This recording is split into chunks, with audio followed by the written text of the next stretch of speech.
உலகெங்கிலும் நடக்கும் முக்கிய நிகழ்வுகளை குறுஞ்செய்தி வடிவத்தில் தெரிந்து கொள்ள ஆதன் செயலியை டவுன்லோட் செய்யுங்கள். ஆதன் செயலியை டவுன்லோட் செய்ய டிஸ்கிரிப்ஷனில் உள்ள லிங்கை கிளிக் செய்யவும். மடப்பள்ளி கோயில்ல ஒரு விஷயம் கேட்கறாங்க. அந்த பொருள் தான் செய்யறதுக்கு எங்கிருந்தோ ஒருத்தர் வரான் கர்நாடகால இருந்து. எப்படி சாத்தியம் அது? சென்னை எங்க இருக்கு, கர்நாடகா எங்கமா இருக்கு? கண் வழியா கர்மா டிரான்ஸ்ஃபர் ஆனது ஒரு மிகப்பெரிய உண்மை. நான் திருவண்ணாமலையில் எத்தனையோ சாதுக்குள்ள போட்டோ எடுக்கும்போது பார்த்துருக்கேன். இப்பயும் என்கிட்ட இருக்கு. போட்டோ எடுக்கும் போது கண்ணை மூடிடுறாங்க. அரசியல் தான் எனக்கு பெரிய ஆசையே. என்னோட கனவே ராஜ்யசபா எம்பி ஆகணும் தான். ஆனால் பாருங்க, நான் இப்போ அதெல்லாம் விட்டேன். இதான் உன் விதி, இப்படி தான் இருக்கணும். எனக்கு மட்டும் இங்கிலீஷ் தெரிஞ்சிருந்ததுன்னா உலகம் ஃபுல்லாக முருகரை பற்றி போய் பேசுவேன். படிச்சு 9th வரைக்கும் தான் படித்தேன். அதுலேயும் ஃபெயிலு. அன்னைக்கு வருத்தப்பட்டேன். இங்கிலீஷ் தெரிஞ்சு பேசியிருந்தா நமக்கு இன்னும் பெருசாக சொல்லியிருக்கலாமே. யாரோ என்னென்னவோ கேட்டேன்னு சொல்லுவாங்க. ஆனா தமிழ் கடவுள் கிட்ட போயிட்டு ஆங்கிலம் கேட்டிருக்கீங்க. இல்ல, அது அந்த மக்கள் கொண்டு போய் சேர்க்கணும்ல. இந்த அம்மா ஜூம் மீட்டில் அலறாங்க. அந்த குழந்தைய நான் பார்த்தேன். காணொலி பாக்குறவங்க, வாய் பேச முடியாத காது கேட்காதவங்களுக்கு நீங்க பண உதவி செய்யறதை விட உங்களுக்கு வேலை வாய்ப்பு ஏற்படுத்தி கொடுங்க. கண்டெய்னர் ஃபுல்லா ஒரு புண்ணியத்தை சேர்த்து உங்க குடும்பத்துக்கு கொடுக்கறதுக்கு சமம். பக்தி எங்க அவமானப்பட்டாலும் சரி, முருகர் உங்களை உயர்த்துவார். யார் முன்னாடி அவமானப்பட்டீங்களோ, யார் உங்களை அவமானப்படுத்தினாலும் அவங்களே தலை நிமிர்ந்து உங்களை பார்க்குற அளவுக்கு மாற்றுவார். யாழ இருக்கிற அந்த 3 கோடு இருக்குல்ல, அதான் சிவன், பிரம்மா, விஷ்ணு. படைத்தல், காத்தல், அழித்தல். அதை உணர்த்தும் விதமாக யாம் இருக்க பயம் என்று முருகருக்கு மட்டும் வச்சாங்க. முருகர்கிட்ட தான் அந்த எல்லா சக்தியும் இருக்கு. நீங்க ஒரு பெரிய முருக பக்தர். நான் உங்ககிட்ட இந்த கேள்வியை கேட்கணும்னு தான் விருப்பப்படுறேன். சார், இப்ப நீங்க முருகர் கோவிலுக்கு செய்யுங்க அப்படின்னு சொல்வீங்களா, இல்ல இல்லாத குழந்தைகளுக்கு செய்யுங்க? நீங்க ஒரு முருக பக்தர் தானே? முருகனுக்கு அம்மா இப்பயும் நான் சொல்றேன், நான் அரசியலிருந்து ஆன்மீகவாதியா மாறினதுக்கு அப்புறம் உணர்ந்தது என்னன்னா, தெய்வத்தை காப்பாத்திக்க தெய்வத்துக்கு தெரியும். தெய்வத்தை காப்பாத்துறது மனுஷன் வேலை கிடையாது. முருகன் 1000 பேர் 1,00,000 பேர் வச்சிருக்காரு. எவனுக்கு என்ன வேணுமோ செய்வோன்ட்டு. மடப்பள்ளி கோயில்ல ஒரு விஷயம் கேட்கறாங்க, ஒரு பொருள் கேட்கறாங்க. அந்த பொருள் தான் செய்யறதுக்கு எங்கிருந்தோ ஒருத்தர் வரான் கர்நாடகால இருந்து. எப்படி சாத்தியம் அது? நீங்க எப்படிங்கம்மா சாத்தியம்? சென்னை எங்க இருக்கு, கர்நாடகா எங்கமா இருக்கு? கண்டிப்பா. ஸோ இல்லாதவங்களுக்கு செய்யுங்க. இல்லாதவங்களுக்கு செய்யறத விட இன்னும் நீங்க நிறைய விஷயம், வாய் பேச முடியாத காது கேட்காத குழந்தைங்க இருக்காங்கல்ல, அவங்கள வேலைக்கு வைங்க.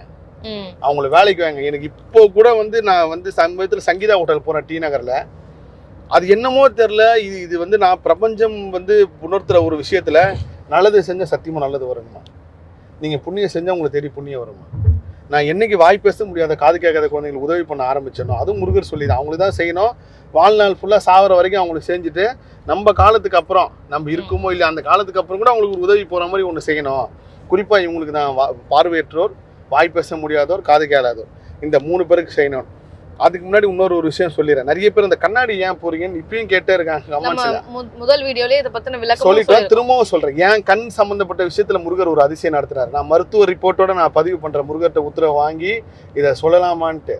ஸோ அதனாலதான் மருத்துவ அறிவுரைப்படியும் ப்ளஸ் நான் தேடை மெடிடேஷன் பண்றதுக்காகவும் ஒரு சில காரணங்களுக்காகவும் தான் கண்ணாடி போறேனே தவிர ஸ்டைலுக்காக. ஆனால் நிறைய பேர் கேட்கறேன், உங்க கண்ணை பார்க்கணும். கண் வழியா கர்மா டிரான்ஸ்ஃபர் ஆனது ஒரு மிகப்பெரிய உண்மை.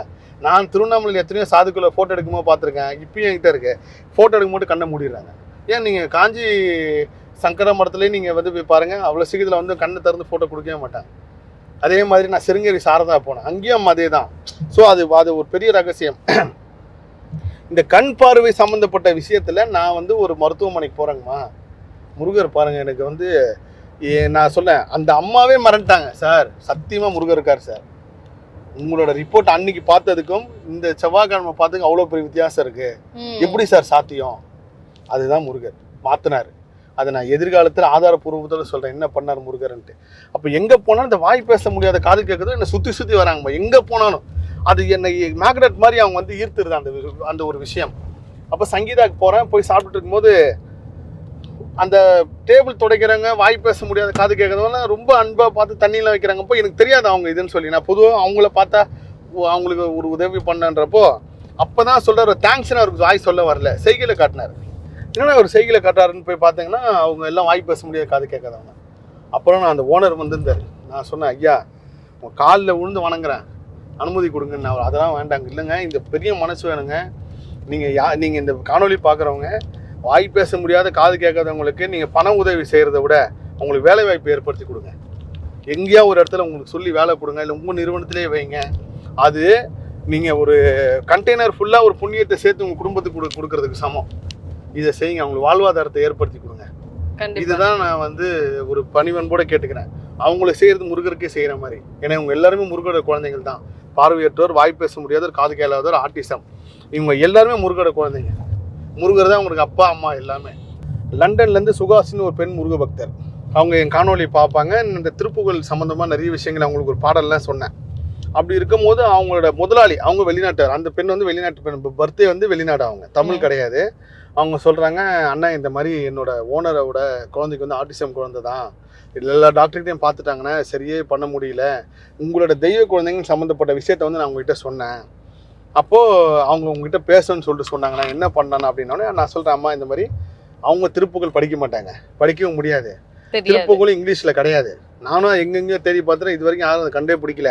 நான் ஒரு பாடல் சொல்கிறேன், அந்த குழந்தை இருக்கிற நேரத்தில் அந்த பாடல் ஒளிபரப்புங்க, கேட்டால் போதும், கேட்க வைங்க. அதுக்கப்புறம் அவங்க பூம்பாறையிலேருந்து கொடைக்கானல் பூம்பாறைக்கு வர சொல்லுங்க, இது தியானத்தில் வந்து உத்தரவு தான். ஆமாண்ணா நான் சொல்லிட்டேனே, அவங்க இந்தியா வரப்போ கண்டிப்பாக கொடைக்கானல் பூம்பாறைக்கு போகிறேன்னு சொல்லியிருக்காங்கண்ணே, அதெல்லாம் டைம் ஆகும். உங்களுக்கு யாருன்னா மதுரை சைட்லையோ இல்லை கொடைக்கானல் சைடில் இருந்தாங்கன்னா, உங்களுக்கு தெரிஞ்சவங்க இருந்தாங்கன்னா பூம்பாறையில் அபிஷேகம் பண்ணி அந்த பிரசாதத்தை எப்படியாவது அந்த குழந்தைக்கு கொடுக்க வைங்க, கண்டிப்பாக அந்த குழந்தைக்கு மாற்றம் இருக்கும் அப்படின்னு சொல்லிட்டு நான் சொல்கிறேன். ஒரு 15 நாள் கழிச்சு இந்த அம்மா பாருங்க, சுகாசினி என்ன பண்ணியிருக்காங்கன்னா, அங்கே அவனை யாரையோ பிடிச்சி இந்த, ஏன்னா அவங்க ஓனர் விசுவாசம், அவங்க தான் அவங்களுக்கு வாழ்க்கை கொடுத்துருக்காங்க. லண்டன்ல எல்லாருமே கை விட்ட போது அவங்க வேலையும் கொடுத்து வீடியும் கொடுத்து பெரிய வசதியானவங்க. அவங்க இதை பற்றி சொல்லி இங்கிலீஷில் சொல்லி எக்ஸ்பிளைன் பண்ணி பூம்பாறையிலேருந்து யாரையோ பிடிச்சி பிரசாதம் வாங்கி அந்த விபூதியும் அந்த அபிஷேக தீர்த்தத்தையும் கரெக்டாக அது இத்தனை நாள் கொரியர்னு இருக்கு போல இருக்கு, அவங்க ஸ்பீட் கொரியரில் ஏதோ ஒன்று வாங்கி கொண்டு கொடுத்து அந்த குழந்தையோட அந்த ஆக்ரோஷம். இப்போ நீங்கள் ஆட்டிசம் குழந்தை எடுத்துனா, இப்போ நான் பாமன் சாமி கோயிலில் ஒரு குழந்தைய பார்த்தேன், எனக்கு பாமன் சாமிலேருந்து ஒரு ஆரஞ்சு பழம் கொடுக்குறாங்க, இது வாங்கும் போதே எனக்கு உத்தரவு கடிச்சு இங்கே ஒரு குழந்தைக்கு தான் கொடுக்க போறேன்ட்டு, யாருடான்னு பார்த்தோம்னா கடைசியாக கிளம்பும் போது ஒரு ஆக்ரோஷமாக ஒரு குழந்தை கத்திக்கிட்டு வருது. நான் அந்த காணொலி பதிவு பண்ணுவேன், அந்த அம்மாவுக்கு தான் அந்த கொடுத்தேன், இதை கொடுங்க, கண்டிப்பாக அந்த ஆக்ரோஷம் கம்மியாகும், பூம்பாறை கூட்டு போங்கன்னு சொன்னோன்னே அதே மாதிரி அந்த குழந்தைக்கு அந்த ஆக்ரோஷம் குறைஞ்சி சாதுவானதுக்கப்புறம் அவங்க அவ்வளோ பெரிய சந்தோஷம்.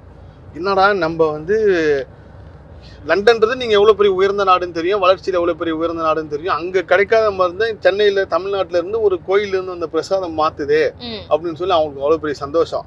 அப்போது ஒரு ஜூம் மீட்டிங் ரெடி பண்ணுறாங்க. அன்னைக்கு இதை வருத்தப்பட்டேன். என்ன வருத்தப்பட்டேன்னா, அந்த அம்மா அழறாங்க, அவங்க இங்கிலீஷில் சொல்கிறாங்க, நான் சொல்கிறது தமிழில் சொல்கிறேன், முருகனோட அற்புதம் அதிசயத்தை சொல்கிறேன், அதை சுகாசினி அவங்க உள்வாங்கி அதை இங்கிலீஷில் சொல்கிறாங்க. அன்னைக்கு எனக்கு இங்கிலீஷ் தெரியலையே, நான் வருத்தப்பட்டேன். எனக்கு மட்டும் இங்கிலீஷ் தெரிஞ்சிருந்ததுன்னா உலகம் ஃபுல்லாகவே முருகரை பற்றி போய் பேசுவேன். நான் 9th வரைக்கும் தான் படித்தேன், அதுலேயும் ஃபெயிலு. என்றைக்குமே 9th ஃபெயில் ஆகிட்டேன்னு சொல்லி நான் வாழ்க்கையில் கவலைப்பட்டதே கிடையாது. அன்னைக்கு வருத்தப்பட்டேன், படிச்சிருந்தா இங்கிலீஷ் தெரிஞ்சு பேசியிருந்தா நமக்கு இன்னும் பெருசாக சொல்லியிருக்கலாமே, இந்த பூம்பாறை பற்றி நிறைய எக்ஸ்பிளைன் பண்ணியிருக்கலாமே. நான் சொல்லி அவங்க சொல்கிறது புரியுறது என்றைக்குமே இருந்தாலும் அந்த ஒரு உணர்வு வராதில்லை. இதே நான் டைரெக்டாக சொன்னால், அன்னைக்கு வந்து முருகர்கிட்ட கேட்டேன், இங்கிலீஷ் கற்றுக்கிற முருகா எப்படியாவது இந்த இங்கிலீஷில் பேசுகிற அளவுக்கு பாக்கியத்தை கொடு அப்படின்னு சொல்லி அன்னைக்கு ரொம்ப நாள் கழிச்சு முருகர்கிட்ட கேட்ட விஷயமா தான். ஏன்னா ஆங்கிலம் வந்து யாரோ என்னென்னவோ கேட்டேன்னு சொல்லுவாங்க, ஆனா தமிழ் கடவுள் கிட்ட போயிட்டு ஆங்கிலம் கேட்டிருக்கீங்க இல்ல, அது அந்த மக்கள் கொண்டு போய் சேர்க்கணும்ல. நீங்க வந்து இன்னைக்கு ரஷ்யால இருந்து ஒரு முருக பக்தர்கள் வந்து வேல் கொடுக்குறாங்கன்றப்போ அவங்கள சந்திச்ச முருகர் எப்பேற்பட்டவர்னு நம்ம சொன்னா எப்படி இருக்கும், அது அந்த ஊருக்கு தான் நம்ம போறோமே. ஸோ அன்னைக்கு வந்து வருத்தப்பட்டேன், இங்கிலீஷ் தெரியலையே, இப்போ தெரியாம போயிடுச்சு, படிச்சிருந்தா நம்ம இங்கிலீஷ்ல பேசி எல்லாத்தையும் சொல்லியிருக்கலாமேன்ட்டு. அந்த அம்மா ஜூம் மீட்டில் அலறாங்க. அந்த குழந்தைய நான் பார்த்தேன். இப்போ வராங்க மார்ச் மாதம் ஏப்ரல் மாதம் இந்தியா வரப்போ நம்ம வடபள்ளி முருகர் கோயிலுக்கு வர சொல்லியிருக்கேன். பூம்பாறை வந்து அபரிபான சக்திங்கம்மா. அங்க வந்து நீங்க எப்போ போய் கேட்டாலும் தசபாசன சிலைனா இல்லைன்னு சொல்லுவாங்க. ஆமா, அது காரணம் என்னன்னா, நீங்க பொதுவாகவே இந்த சக்தி உயர்ந்த இடத்துல அபகரிக்கிறதுக்கு ஒரு குரூப் சுத்துறாங்க, சரிங்களா? அவங்க கிட்ட இருந்து பாதுகாக்க தான் அங்க அபரிபான சக்தி இருக்கு பூம்பாறையில. நீங்க பூம்பாறையில் இந்த ஆட்டிசம் குழந்தைங்க, முக்கியமா ஆட்டிசம் குழந்தைங்க, இப்போ ரீசெண்டாக ஸ்ரீமதின்னு சொல்லி ஒரு அம்மா அவங்க குழந்தைய கூப்பிட்டு போயிட்டு வந்தாங்க. அந்த பையன் அவ்வளோ டோட்டல் சேஞ்சு. அந்த இடத்துல நீங்கள் போகர் வந்து அவரை பற்றி நீங்கள் போகரை பற்றி பேசணும்னா ஒரு மினிமம் ஒரு வாரம் 7 நாள் தொடர்ந்து பேசி ஃபுட்டேஜ் எடுத்து போட்டாலும் அவரை பற்றி பேசுறதுக்கு இன்னும் கண்டென்ட் இருந்துகிட்டே இருக்கும். அவர் உருவாக்குன அற்புதமான விஷயங்கள்ல இந்த பழனி முருகர் சிலையும் பூம்பாறை முருகர் சிலையும் இந்த கலியுகத்துக்கு அவர் கொடுத்துருக்காரு. முருகர் வந்து அவர் மூலியமாக இதை கொடுத்துருக்காரு. அந்த இடத்துல நீங்கள் இந்த ஆட்டிசம் குழந்தைங்களுக்கு கொண்டு போய் அபிஷேகம் பண்ணி அந்த பிரசாதத்தை கொடுங்க. மாத்திரை மருந்து எடுங்க அது, ஆனால் நிச்சயமாக அங்கே ஒரு பெரிய ஈர்ப்பு சக்தியும் ஒரு பெரிய காந்த சக்தியும் இருக்கு. நீங்கள் அதனால தான் நல்லா பாருங்க, பௌர்ணமி அமாவாசைக்கு மட்டும் ஆட்டிசம் குழந்தைங்க குணமே சில சேஞ்சஸ் இருக்குல்ல, அது எல்லாமே அந்த பூம்பாறையில் குணம் மாறுது. இதுவும் தியானத்தில் வந்து உத்தரவு தான். நிறைய பேர் எத்தனை பேர் ஆர்டிசம். ஷாலினின்ற ஒரு அம்மா ஆர்டிசம் இப்போ ரீசெண்டாக எனக்கு நேற்று வாய்ஸ் அவுட் அனுப்பிச்சாங்க யூஎஸ்ஏல இருந்து. இப்போ ரெகுலராக அவங்களுக்கு பூம்பாறை கோயில் பிரசாதம் அங்கேருந்து யாரோ வச்சு வாங்குறாங்க, அவங்களே வந்தாங்க குழந்தைய கூப்பிட்டு. ஸோ அது அந்த குழந்தைங்களுக்கு முருக சக்தி ஒரு பெரிய தொடர்பு இருக்குது. முருகன் தான் அவங்களை காப்பாற்றுறாரு. அது எந்த மதமாக இருந்தாலும் சரி, நீங்கள் எந்த இதுவானாலும் சரி. ஸோ நம்ம எல்லாமே பெண் வயிற்றில் பிறந்தவங்க, முருகன் மட்டும்தான் ஆண் குழந்தை, ஆண் வயிற்றில் இப்போ ஆண் மூலயமா உருவானவர். அப்படி இருக்கும்போது அந்த தெய்வ குழந்தைங்களுக்கு முருகருக்கு ஒரு பெரிய தொடர்பு இருக்குது. கண்டிப்பா சார். அதாவது பூம்பாறை முருகன் கிட்ட போனா எல்லா பெற்றோருக்கும் இருக்கக்கூடிய ஒரு பெரிய கவலை, தெய்வ குழந்தைகள் என்னதான் தெய்வ குழந்தைகள். திரும்ப நான் சொல்றது என்னன்னா, கர்மாவை ஆசிரியர் அக்செப்ட் பண்ணீங்க. இப்படி ஒரு குழந்தை பிறந்துருச்சேன்னு வருத்தம் நீங்க பட்டீங்கன்னா அது உங்களுக்கு இன்னும் 2 தலைமுறை பாதிக்கும். இப்படி ஒரு குழந்தை புரிஞ்சு வருத்தப்படக்கூடாது. இந்த குழந்தை நம்ம குழந்தை, இந்த குழந்தை இருக்கிற வரைக்கும் அவங்க நம்ம சேவை செய்வோம். அதே மாதிரி நான் பார்த்துட்டேங்கம்மா, ஆர்டிசம் குழந்தை இருக்கிற எல்லாருக்குமே அந்த குழந்தைய பார்த்துக்கிற அளவுக்கு வசதியும் வாய்ப்பையும் இயற்கை கொடுக்குது. அந்த ஒரு வசதி வாய்ப்பு இருக்கிறவங்க தான் அந்த மாதிரி குழந்தைய பிறக்குது. அது இதுதான் பிரபஞ்ச ரகசியத்தோட மிக புரிஞ்சிக்கவே முடியாத ஒரு விஷயம். நீங்கள் நிறைய விஷயங்கள் வந்து பிரபஞ்சத்தில் உணரவே முடியாது, புரியவும் புரியாது. அந்த ரகசியத்தை நினைச்சாலே ஏதாவது ஒரு பாதிப்பு ஏற்படுத்திக்கிட்டே இருக்கும். அதில் இந்த ஆர்டிசம் குழந்தைங்க இருக்கிறவங்க அவங்களுக்கு பார்த்துறதுக்கு வசதி இருக்கு. எனக்கு ஆர்டிசம் குழந்தைங்க அப்படின்னு சொன்னாலே நான் அவங்ககிட்ட 3 கேள்வி கேட்பேன். அந்த 3 கேள்வி அவங்க ஆமாம் சார் ஆமாம் சார் ஆமாம் சார்ன்னு சொல்லுவாங்க. அப்போ இதை பற்றி ஒரு ரிசர்ச் தான் இப்போ பண்ணிக்கிட்டு இருக்கேன். ஏன் இந்த மாதிரி ஒரு பிறப்பு, ஏன் அப்படி நடக்குது, ஏன்னா இப்போ நீங்கள் ராஜேஷ் சார்கிட்ட பேசும்போது அவனை சொன்னார், நடிகர் ராஜேஷ் சமீபத்தில் அவர் நான் பார்த்தது. அவரும் ஒரு ஆன்மீகவாதி தானே சார்? அவர் ஆன்மீகவாதியை தாண்டி இந்த கலியுகத்தில் நம்ம கொண்டாடப்பட வேண்டிய ஒரு ஆள் அவரும் ஒருத்தர். யாரெல்லாம் பக்தியை தேடுறாங்களோ, யாரெல்லாம் யூனிவர்ஸை தேடுறாங்களோ, யாரெல்லாம் ஞானத்தை தர்றாங்க, அவங்க எல்லாருமே ராஜேஷை ஃபாலோ பண்ணால் அவர் சொன்ன விஷயங்கள், அவர் உணர்ந்த விஷயங்களே பெரிய விஷயங்கள். அவர் தான் சொல்றாரு, அடுத்த பிறப்பு நம்ம கேட்டு தான் விரும்பி பிறக்கிறோன்ட்டு. இதுக்கு அப்படியே. ஆனால் நேர் எதிராக கண்ணதாசன் என்ன சொல்றாருன்னா, அடுத்த பிறப்பு பிறக்கணும் தான் ராமசாமி செட்டியார் வீட்டில் பிறக்கணும் எல்லாருமே பிறப்பான்னு சொல்றாரு. இப்போ இந்த 2த்துக்கு நடுவில் இருக்கிற விஷயத்தை பற்றி நான் தேடிக்கிட்டு இருக்கேன். ராஜேஷ் சார் பற்றி பேசணும்னு ஒரு தனி டாப்பிக்காக பேசணும். நான் உங்கள் சேனல்லையும் நீங்கள் அவர் சம்மந்தமாக நிகழ்ச்சி பண்ண சொல்லி கேட்டிருக்கேன். பண்ணுங்க, கண்டிப்பாக நானும் வருவேன். கண்டிப்பா பண்ணுவோம் சார். சார், நீங்க அடிக்கடி ஒருத்தர் பத்தி என்கிட்ட சொல்வீங்க, முருகேசன் ஐயா அப்படின்னு சொல்லிட்டு. அவரும் ஒரு ஜோதிடர் தான். நான் நிறைய ஜோதிடர்கள் பார்த்துருக்கேன், நான் தப்பா சொல்ல வரல. ஆனா அவரும் ஒரு ஜோதிடர் தானே சார்? அவரை பத்தி மட்டும் நீங்க ரொம்ப சிலாகித்து சொல்றதுக்கு காரணம் என்ன? சிலாகித்து சொல்றதுக்கு காரணம் என்னன்னா, ஜோதிடர்கள் இப்போ எனக்கு தெரிஞ்ச ஜோதிடர்கள் நிறைய பேர் இருக்காங்க. இந்தியாவிலே டாப் மோஸ்ட் ஜோதிடர்கள் கூட நான் பழகிருக்கேன். அண்ணா நகர்ல ஒரு பெரிய ஜோதிடர், பேர் சொல்ல விரும்புற, அந்த ஜோதிடரை பார்க்கறதுக்கு வெங்கட் சுபான்னு ஒருத்தர் இருந்தார். வெங்கட் சுபான் அவர் இறந்துட்டார் கொரோனால. அவர் வந்து ஒரு எனக்கு ஃபோன் பண்ணுறார். ஃபோன் பண்ணி, அண்ணா நகரில் போகிற முக்கியமான வேலை, ஒரு ஜோதிடர் வந்திருக்காரு. ஜோதிடர் மீன்ஸ் அவர் பெரிய சாமியார் ரேஞ்சுக்கு சொல்கிறார். அவர் வந்திருக்காரு, வாங்க போவோம் கோபின்றார். ஓகேன்னு சொல்லிட்டு அவரும் ஒரு பெரிய ஸ்பிரிச்சுவல் பர்த்து தான். ஏன்னா எனக்கு இந்த ஜெயம் எஸ்கே கோபின் இருக்குல்ல, அந்த ஜெயம்ன்ற பேர் அவர் வச்சது தான். அவரு தான் இல்லைங்க ஜெயம் எஸ்கே கோபின் வைங்க அப்படின்னு சொன்னது அவர் தான். ஜேஎஸ்கே கோபின் மாற்ற சொன்னது வேற ஒருத்தர். இந்த ஜெயம்ன்ற வார்த்தையை கொடுத்தது அவர் தான். அவர் கூப்பிட்டு போகிறாரு. போனோடனே அண்ணா நகரம் மிகப்பெரிய பங்களா. நான் வந்து அந்த போனோடனே சோஃபாவில் உட்காந்துட்டு இருக்கேன். என்ன மாதிரி நிறைய பேர் உட்காந்துட்டு இருக்காங்க. அந்த சாமியோட சீடர்கள்லாம் நிற்கிறாங்க. பெரிய ஜோதிடரான அவர், பார்த்தாலே சொல்லக்கூடியவர். சரின்னு சொல்லிட்டு ரெஸ்ட் ரூம் போகலான்னு சொல்லி கேட்குறப்போ, ஒரு ரூமை திறந்தா ஒரு ரூமில் ஒரு பெரிய பொலிட்டிஷியன் இருக்குது. இன்றைக்கி தமிழ்நாட்டில் ஒரு பெரிய பொலிட்டிஷியன் இருக்காங்க. 2வது ரூமில் இன்னொரு பொலிட்டிஷியன் இருக்கார். சென்னையில் பெரிய பொலிட்டிஷியன். இன்னொரு பால்கனியில் பார்த்தீங்கன்னா அங்கே மேலே ஒரு பொலிட்டிஷியன் ஃபேமிலி, ஒரு பெரிய விஐபி ஃபேமிலி, அவங்க மனைவிலாம் உட்காந்துட்டு இருக்காங்க. அப்பேற்பட்ட ஜோதிடர்கள் கூட நான் பார்த்துருக்கேன். நான் ஒரு தியேட்டர் நடத்திட்டு இருந்தேன். தியேட்டர் நடத்திட்டு இருக்கும்போது அப்போ வந்து இன்னைக்கு இந்த பக்தி இந்த வாழ்க்கைலாம் இருக்குல்ல, அப்போ பயங்கரமான மாய வாழ்க்கையில் இருந்தேன். அந்த மாய வாழ்க்கை நீங்கள் அப்படியே நேர் எதிரான ஒரு வாழ்க்கை. அப்போது ஒரு இடத்துல நின்றுருக்கோம். அங்கேருந்து ஒருத்தர் வந்தார். வந்து என்கிட்ட வாண்டடாக அவரே வந்து பேசணுன்னு இப்படின்னாரு அப்படின்னாரு. அப்படியே ஒரு இதை வந்து பொழிகிறாரு. விபூதி வருது, ரத்தம் வருது. அப்புறம் என் பேனை எடுத்தாரு, உங்களுக்கு திருஷ்டி ரொம்ப அதிகமாக இருக்குன்னு சொல்லி இந்த பேனை எடுத்து இப்படி பண்ணுறாரு, ரத்தம் வருது. இப்படிப்பட்ட அமானுஷ்ய மனிதர்கள்லாம் சந்திச்சிருக்கேன். ஜோதிடர்கள்னு பார்த்தீங்கன்னா எல்லாருமே எனக்கு பழக்கம். எல்லா ஜோதிடர்களுமே பழக்கம். எல்லாரும் நீங்கள் ஜோதிடர்கள் வந்து உண்மை, ஜோதிடம் வந்து மிகப்பெரிய உண்மை. அந்த ஜோதிடத்தை சொல்கிறவங்க எப்படி வேணாலும் இருக்கலாம். ஆனால் ஜோதிடம் வந்து 100% உண்மை. அதில் கொரோனா டைமில் தான் ஃபர்ஸ்ட் முருகேசன் ஐயாவோட பேட்டி பார்க்குறேன். ராஜேஷ் ஐயா எடுத்திருக்காரு. அப்போ தான் ஓம் சரவணபவன்ற ஒரு சேனல் இருக்கிறது எனக்கு தெரியும். அப்போ நான் நினச்சேன் இது ராஜேஷ் ஐயாவோட சேனல்னு சொல்லிட்டு. அப்புறம் தான் அவர் ஒரு கட்டத்துக்கு மேலே நக்கீரனின் ஓம் சரவணபவன் தான் பேச ஆரம்பிப்பார்.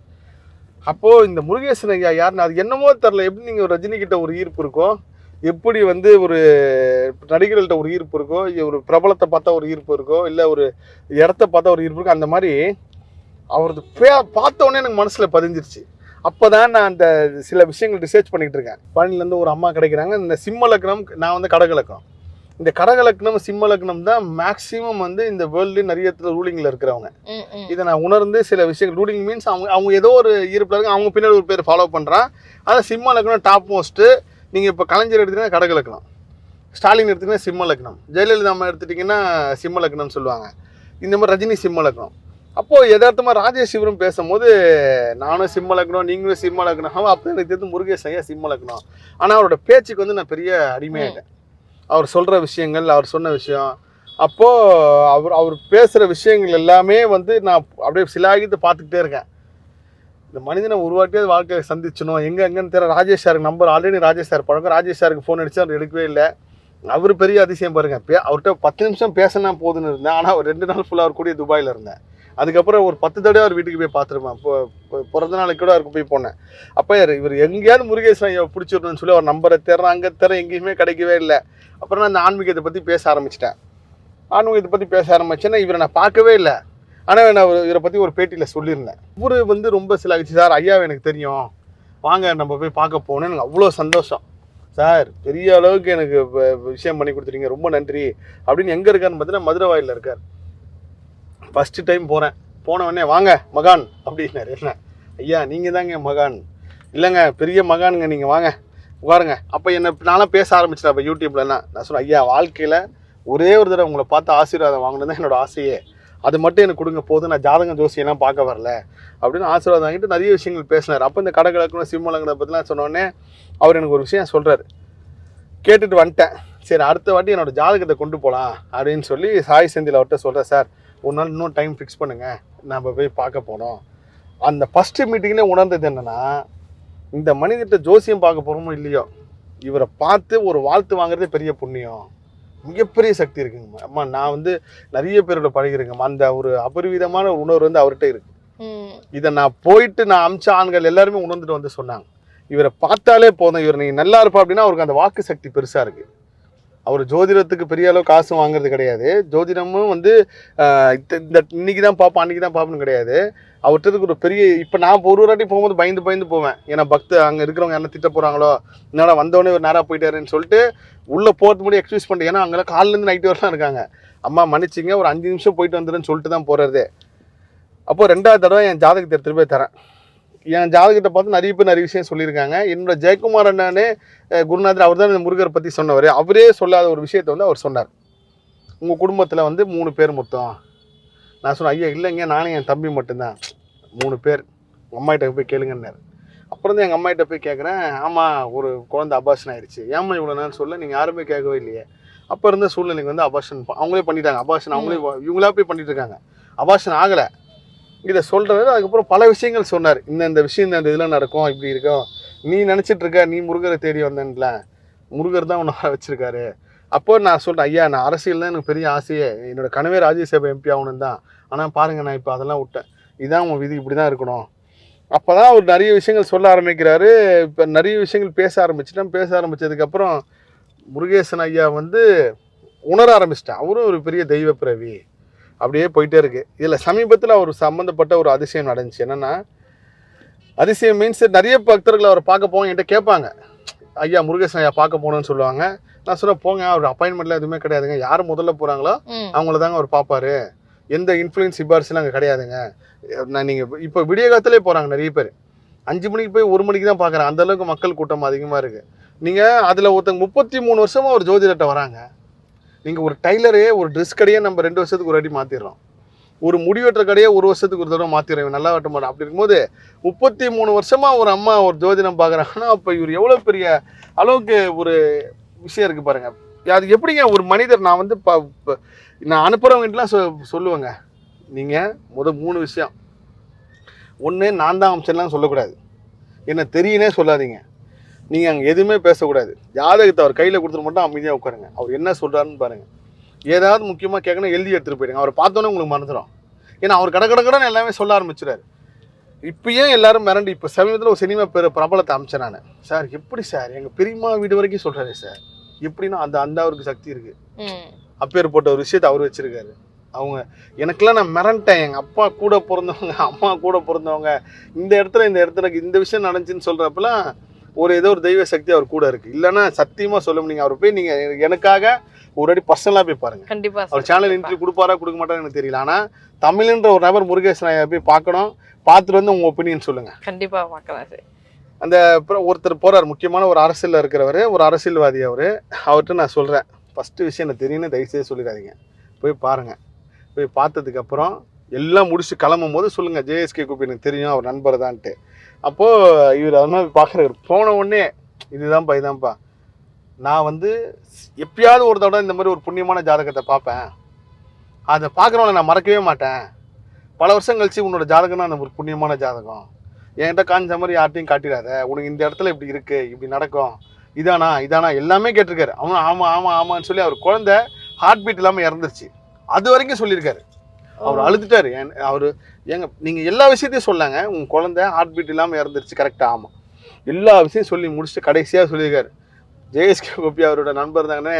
அடடா, அவர் அதுக்கப்புறம் நான் ஜேஎஸ்கே குரூப் நண்பன் தாண்டி உண்மையிலே உன்னோட ஜாதகம் அவ்வளோ சூப்பர் ஜாதகம், உன்னை மறக்கவே மாட்டேன் நான் வாழ்க்கையில். அவர் காசே வாங்கலை அவர்கிட்ட. இவர் என்ன பண்ணியிருக்காரு, ஒரு சென்டிமெண்ட்டாக 10 ரூபா நோட் புதுக்கட்டை எடுத்து, ஐயா தட்சிணையான்னு எதுவுமே வேண்டாம், ஒரே ஒரு நோட்டு மட்டும் கொடுன்னு வாங்கிட்டு, நான் உனக்கு காசு தரேன் வச்சுக்கோ, பெரிய ஆளாக வர போகிறேன் நீனு ஆனால் அவரு 500 வருஷத்துக்கு கொடுத்துருக்காரு. அதை வாங்கிட்டு வந்து என்கிட்ட சொன்னார், உங்கள் அம்மா கூப்பிட்டாங்க பேசணும், ஜாதகத்தை யார்ட்டையுமே காட்டாதீங்கன்னு சொல்லி.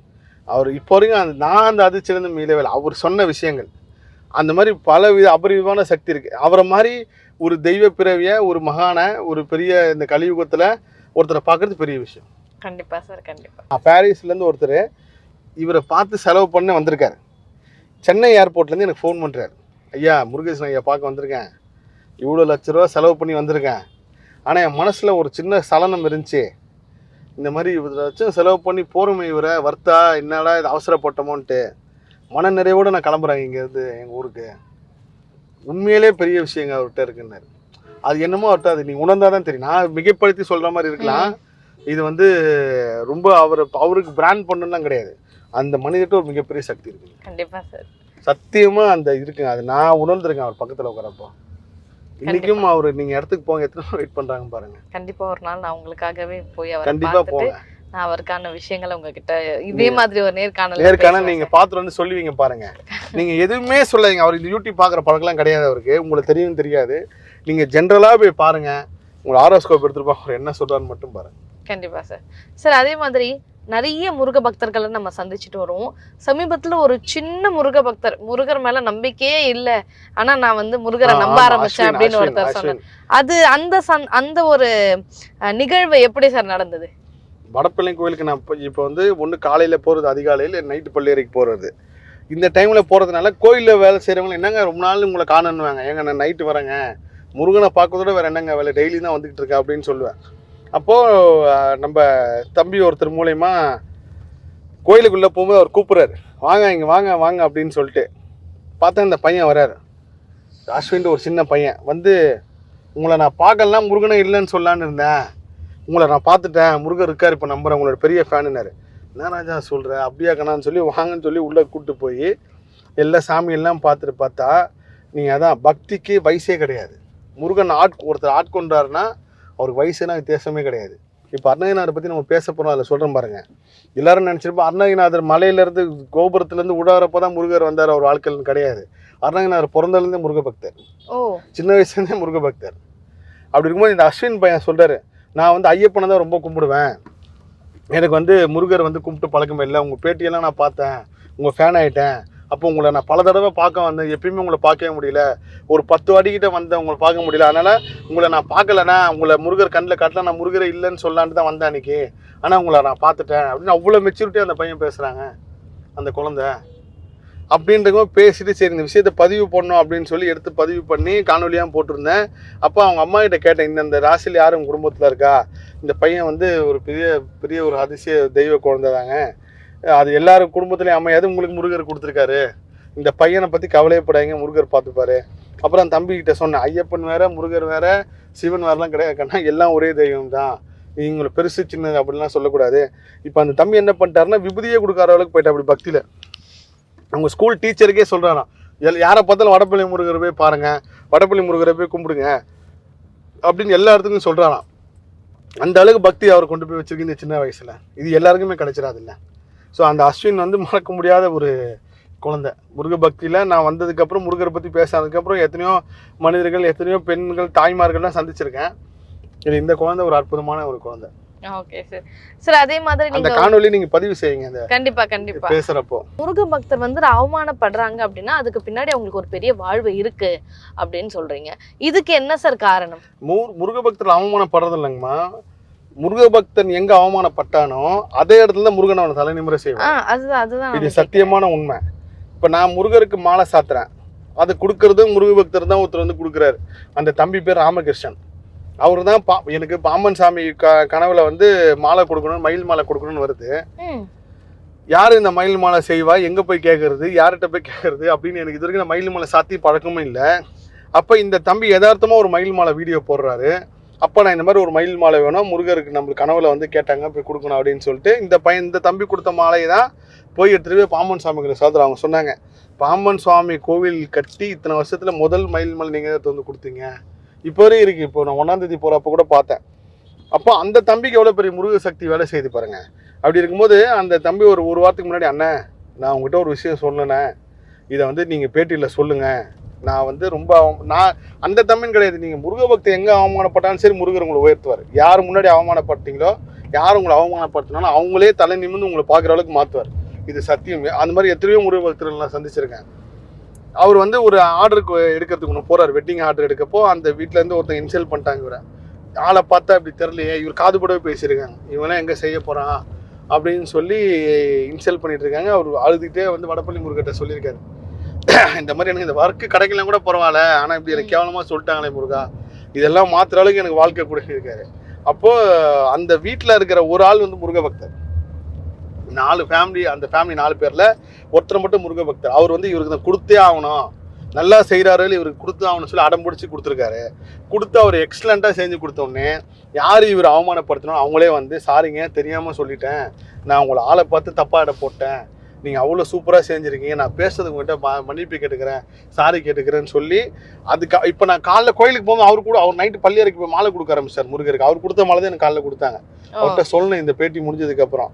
அவர் வந்து அதுக்கப்புறம் முருகர்கிட்ட நன்றி சொல்லிட்டு போனார். ஸோ இதுதான் முருகர் நடத்துவார். என்ன ஒன்று, என்னாலும் பரவாயில்ல, நீங்கள் அவர்கிட்ட சரண்டர் ஆகிடணும்.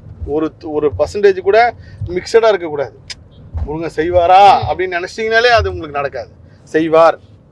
செய்வாரான்னு கிடையாது, செய்வார். முருகர் செய்வார். நம்மளுக்கு செய்யலாம், யாருக்கு செய்ய போகிறார் முருகர்? அருணகிரிநாதருக்கு அள்ளி கொடுத்தவருக்கு நம்மளுக்கு செய்யலாம், வேறு யாருக்கு செய்ய போகிறார்? அந்த நம்பிக்கை இருக்கணும். முருகன் அப்படின்னாலே இப்போ எல்லாருமே அரோகரா சொல்றாங்க, முருகான்னு சொல்ல ஆரம்பிச்சிட்டாங்க. நிறைய திருப்புகழ் படிக்கிறாங்க, கந்த சஷ்டி கவசம் கேட்குறாங்க. இதெல்லாம் தாண்டி எனக்கு முருகர் அப்படின்னாலே யாம இருக்க பயமேன் அப்படின்ற ஒரு வார்த்தை, அந்த ஒரு மந்திரம் ஞாபகத்துக்கு வரும். முருகன் இருக்க பயம் எதுக்கு அப்படின்றது தான் அதுக்கு அர்த்தம். இதை தாண்டி அந்த வார்த்தைக்குள்ள வேற ஏதாவது பவர் இருக்கா சார்? நிச்சயமா இருக்குங்கம்மா. இப்போ நீங்கள் பெருமாளுக்கு எடுத்துட்டீங்கன்னாலும் அப்படி ஒரு வார்த்தை இல்லை. நாராயணன் இப்போ லக்ஷ்மி நரசிம்மர் கோயிலுக்கு இல்லை நரசிம்மர் கோயிலுக்கு போனீங்கன்னு இருக்கு, நாளை என்பது நரசிம்மர்கிட்ட கிடையாதுன்ட்டு. அது சத்தியமான உண்மை. நீங்கள் நரசிம்மரோட வழிபாட்டில் போனீங்கன்னா அப்பயே பலன். இதை நான் கண் கூட உணர்ந்திருக்கேன். இப்போ சமீபத்தில் நான் பெருமாள் கோயிலுக்கு போகும்போது ஒரு அம்மா வந்து சிரிச்சுட்டு, என்னங்க முருகர் இந்த பக்கம் வந்திருக்கீங்கன்னு. அம்மா, நான் இறைவனுக்குள்ள எந்த பாகுபாடும் பார்க்கறது கிடையாது. பெருமாளை முருகராகவும் பார்க்குறேன், முருகரை பெருமாளும் தான் பார்க்குறேன். நீங்கள் அப்படின்னு நினைக்காதீங்கம்மா. எல்லா சாமியும் நான் கும்பிடுவேன். அதுல சுப்ரீம் பவரே எனக்கு முருகர் தான். அவருக்கு அப்புறம் தான் எல்லாமே. அதுக்கு நான் இந்த தெய்வத்தை கும்பிடுவேன். அந்த மாதிரி தான் நரசிம்மர் கோவிலுக்கு நான் போவேன். எப்பெல்லாம் கொஞ்சம் டவுன் ஆகுறதோ வாழ்க்கையில, நீங்க கண் திருஷ்டி அதிகமாச்சுன்னா உங்களுக்கு ஆட்டோமேட்டிக்கா காட்ட ஆரம்பிச்சிடும். எல்லா மதத்திலுமே கண் திருஷ்டி நம்பிக்கை இருக்கு. புத்த மதத்திலயா இருக்கட்டும், எல்லா மதத்திலுமே கண் திருஷ்டின்னு ஒண்ணு இருக்கு. கண் தான் உங்களுக்கு சக்தி வாய்ந்தது. கண் மூலியமா தான் கர்மா டிரான்ஸ்ஃபர் ஆகும். கண் மூலியமா தான் உங்களுக்கு எல்லா விஷயமும் நடக்கும். அப்போ நீங்க நரசிம்மர்கிட்ட போய் இந்த மாதிரி ஒரு விஷயம் இப்படி எனக்கு நடக்குன்னு நீங்க சொன்னீங்கன்னா உடனே நடக்கும். அந்த வார்த்தை அவருக்கு மட்டும்தான் பொருந்தும். நரசிம்மர்கிட்ட நாளையே கிடையாது, இன்னைக்கே சாவா. அந்த மாதிரி முருகனுக்கு மட்டும் ஏன் அந்த யாம் இருக்க பயமேன் அப்படின்னு பாத்தீங்கன்னா வேற எந்த கடவுளுக்கும் கிடையாது. ஏன் நீங்க வந்து வேற ஒரு வார்த்தை வச்சிருக்கலாமே. நீங்க சில பேர் கந்தன் இருக்க ஏன் பயம் அப்படின்னு வச்சிருக்காங்க. யாம் இருக்க பயமேன்றது என்ன காரணம்னா, நமச்சிவாய, இந்த நமச்சிவாயில வந்து யா என்ற எழுத்து வந்து ஆன்மாவை குறிக்கும். அந்த யாக்கு வந்து அவ்வளவு சக்தி இருக்கு. அதே இந்த யால இருக்கிற அந்த 3 கோடு இருக்குல்ல, அதான் சிவன் பிரம்மா விஷ்ணு, படைத்தல் காத்தல் அழித்தல். இந்த 3மே ஒருத்தட்ட சக்தி அபரிவிதமா இருக்குன்னா அது முருகர் தான். அதை உணர்த்தும் விதமாக தான் யாம் இருக்க பயம்ன்றது முருகருக்கு மட்டும் வச்சாங்க. முருகர்கிட்ட தான் அந்த எல்லா சக்தியும் இருக்குது. சிவன், பிரம்மா, விஷ்ணு, இந்த படைத்தல், காத்தல், அழித்தல்ன்ற எல்லா சக்தியுமே முருகர்கிட்ட இருக்கனால தான் இது எந்த மகான் எந்த காலத்துக்கு இது யார் சொன்னாங்கன்ற இது வரைக்கும் வரலாற்றே கிடையாது. இதனால தான் யாம் இருக்க பயம்ன்ற ஏதோ ஒரு முருக சக்தியில் நம்மள மாதிரி யாரோ ஒரு முருக பக்தியில் யாருக்காவது ஒருத்தர் உணர்ந்து எப்படி திருச்செந்தூர் பௌர்ணமி வந்து இன்னைக்கு நம்ம மூலயமா சொல்ல வச்சோம், அந்த மாதிரி யார் மூலயமா முருகர் சொல்ல வச்சிருக்கலாம், இந்த பிரபஞ்சம் சொல்ல வச்சிருக்கலாம். ஸோ யாம் இருக்க பயமேன்ல வர அந்த யான்ற எழுத்து தான் சிவன், பிரம்மா, விஷ்ணு அந்த 3 கோடு. அதனால தான் யாம் இருக்க பயம்னு வச்சாங்க. வேற எந்த கடவுளுக்கும் அது கிடையாது. அது முருகருக்கு மட்டுமே பொருந்துறது. நான் இருக்க எந்த கவலையும் படாத. கோர்ட்டு வாசலில் ஜட்ஜ்மெண்ட்டுக்காக வெயிட் பண்ணவங்க அவங்க சொல்கிறாங்க, உள்ளே போகிறேங்க, இந்த ஜட்ஜ்மெண்ட்டுக்கு எனக்கு ஆப்போசிட்டாக இருந்துச்சுன்னா என் வாழ்க்கை முடிஞ்சுது, எனக்கு ஃபேர் வந்துச்சுன்னா என் வாழ்க்கை ஆரம்பம். இந்த ஒரு படத்தில் எம்ஜிஆர் நாடோடி மன்னன்ற ஒரு படத்தில் இந்த படம் ஹிட் ஆகிடுச்சுன்னா நான் மன்னன், தோத்துச்சுன்னா நாடோடி, அந்த மாதிரி இவங்க இப்படி போகும்போது யாம் இருக்க பயமன்னு சொல்லி ஒரு ஆட்டோவில் போகிறாங்க. உள்ள முருகனே இருக்காருன்னு நினச்சிட்டு போகிறாங்க. அந்த கேஸில் ஜெயிச்சாங்க. அந்த வார்த்தைக்கு அவ்வளோ சக்தி இருக்குது. யாம் இருக்க பயம் நீங்கள் எங்கே போய் பார்த்தீங்கன்னாலும் உங்களுக்கு ஒரு அபரிவிதமான ஒரு உணர்வு வந்துடும், அப்பா முருகன் இருக்காமான்ட்டு. அதுதான் அந்த யாம் இருக்க பயமன். யாம் இருக்க பயமேன்ற அந்த வார்த்தையில் யான்ற வார்த்தையில் எல்லா சிவன், பிரம்மா, விஷ்ணு அந்த 3 தெய்வங்களும் முருகர்ட்ட சக்தியோடு இருக்காங்க. Okay sir, okay sir. இதே மாதிரி எனக்கு ரொம்ப ஈர்ப்பான ஒரு வார்த்தை என்ன அப்படின்னு பாத்தீங்கன்னா, கருணை கடலே கந்தா போற்றி. எங்க போனாலும் கடல் தான். நீங்க திருச்செந்தூர் ஃபுல்லாவே கருணை தான். அங்க முருகன் இல்லாத இடமே கிடையாது. உள்ள மட்டும் முருகர் இருக்குன்னு நினைச்சிட்டீங்கன்னா எல்லா இடத்துலயும் முருகர் இருக்காரு. எல்லா இடத்துலையும் முருகர் இருக்கார். எனக்கு வந்து தெய்வ யானையோட சம்மந்தப்பட்ட ஒரு விஷயம் வந்து கிடச்சிது. அதான் முருகர் கருணை பாருங்க. அது இத்தனை 1 லட்சம் பேருக்கு சொல்ல எனக்கு கிடச்சது தான் அந்த ஒரு விஷயம். அதுதான் இப்போ திருச்செந்தூருக்கு போக போகிறேன் ரீசெண்டாக. நம்ம முருகர் அழைக்கிற நிகழ்ச்சி தனி, நடுவில் இந்த தெய்வானை தாக்கி இறந்த அந்த பாகன் குடும்பத்துக்கு முருகர் ஒரு விஷயம் செய்ய சொல்லியிருக்காரு. அதுக்காக திருச்செந்தூருக்கு நம்ம கடந்த பதிவுல நீங்க சொல்லுங்க. அதுக்காக நான் போக போகிறேன். அது முருகர் கொடுத்து அந்த கருணை வந்து திருச்செந்தூர் அபரிவிதமாக இருக்குது. நீங்கள் திருச்செந்தூரில் ஒரு தடவை அபிஷேகம் பாருங்கள். இப்போ வந்து அரசு வந்து அதுக்கு ஒரு கட்டணம் மாதிரி போட்டாங்க. முதல்ல கொஞ்சம் ரொம்ப இதாக இருந்துச்சு. இப்போ வந்து எல்லாருமே பார்க்குற அளவுக்கு ஒரு கட்டணம் மாதிரி போட்டாங்க. வசதி இருக்கிறவங்க அந்த தரிசனம் கொடுத்து பாருங்கள். கண்டிப்பாக இல்லாதவங்களுக்கு முருகர் அந்த வசதி கொடுத்து பார்க்க வைப்பாரு. அந்த எண்ணத்தை மட்டும் வர வச்சுங்க. திருச்செந்தூரில் அபிஷேகம் பார்க்கணும்னு நினச்சிங்க, கண்டிப்பாக முருகர் பார்க்க வைப்பாரு. மற்ற கோயில் அபிஷேகத்தை கூட திருச்செந்தூர் முருகன் அபிஷேகம் நான் பார்த்துருக்கேன். அப்பா அது வார்த்தை இல்லை, சொல்ல வார்த்தை இல்லை. உணர்ந்ததுக்கப்புறம் நம்மளா மனசுக்குள்ளே பரிமாறிக்கிட்டா தான் உண்டு. ஸோ அந்த இடத்துக்கு அந்த கருணை கடலை கந்தா போட்டின்றது 100% பொருந்தும், 1000% பொருந்தும். கண்டிப்பா சார், கண்டிப்பா. அதாவது ஒரு சில வார்த்தைகள் வந்து முருகன் கிட்ட ரொம்ப அட்ராக்ஷனா இருக்கும்னுவாங்க. எனக்கு அந்த வார்த்தை ரொம்ப அட்ராக்ஷனா இருந்தது. அது எனக்கு ஒரு ஆசை, எல்லாருக்கும் அது பயன்படணும் அப்படின்றது. அதுக்காக தான் இந்த நேரத்துல நான் எல்லா புகழும் முருகனுக்கே அப்படின்னு சொன்னதே நீங்க பாத்தீங்கன்னா வந்து யதார்த்தமா சொல்ல ஆரம்பிச்சுதான். எல்லா புகழும் முருகனுக்கு, முருகர் தான் எல்லாமே நம்மளுக்கு கொடுக்குறாரு. அவரவர் இஷ்ட தெய்வத்தை நீங்கள் எப்படி வேணாலும் சொல்லிக்கலாம். நம்மளுக்கு எல்லா புகழும் முருகனுக்கு. அதே மாதிரி இப்போ கந்தன் தருவார் எதிர்காலம் சொல்லி நான் வந்து ஒன்றத்தில் பதிவு பண்ணேன். அது பாட்டில் வந்தது தான். இப்போ நான் இன்னொன்று சொல்கிற மாதிரி நான் தான் கண்டுபிடிச்சேன், அப்படி ஒன்று கிடையவே கிடையாது. ஆல்ரெடி பிரபஞ்சம் கண்டுபிடிச்சி வச்சிருச்சு. அதை நம்ம எடுத்து சொல்கிற கருவி அவ்வளோதான். இல்லை நான் உருவாக்கினேன், நான் கண்டுபிடிச்சேன், நான் தான் உலகத்துக்கு, அந்த கான்செப்டே கிடையவே கிடையாது. ஒரு மிகப்பெரிய ஒரு சாமியார் ரேஞ்சில் இருக்கிற ஒருத்தர் சந்தித்து பேசுகிற பழக்கம் வந்துச்சு. அவர்கிட்ட பேசணும் அப்படின்னா, ஐயா நீங்கள் நான் எல்லாமே சாதா பிறவி தான், யாருக்குமே எந்த சக்தியும் கிடையாது, நம்ம நேரம் காலம் இயற்கை இந்த வழி நடத்திக்கிட்டு இருக்கு அப்படின்னு சொன்னால் அவர் என்கிட்ட பேசுறதே விட்டார். அதுக்கப்புறம் ஆனால் உண்மை தான், யாருக்கும் எந்த சக்தியும் கிடையாது. நம்ம எல்லாருமே சாதாரண மனிதர்கள் தான். முருகர் நம்மளை வழி நடத்துறாரு, முருகர் நம்மளை கொண்டு போய் சேர்க்கிறாரு. ஸோ வந்து எதுவுமே நம்ம கண்டுபிடிச்சதே கிடையாது. இந்த யூனிவர்ஸ் நம்மளை தேர்ந்தெடுத்திருக்கு, இதை நீங்கள் இவன் மூலயமா டெலிவரி பண்ணோம் அப்படின்னு சொல்லிட்டு.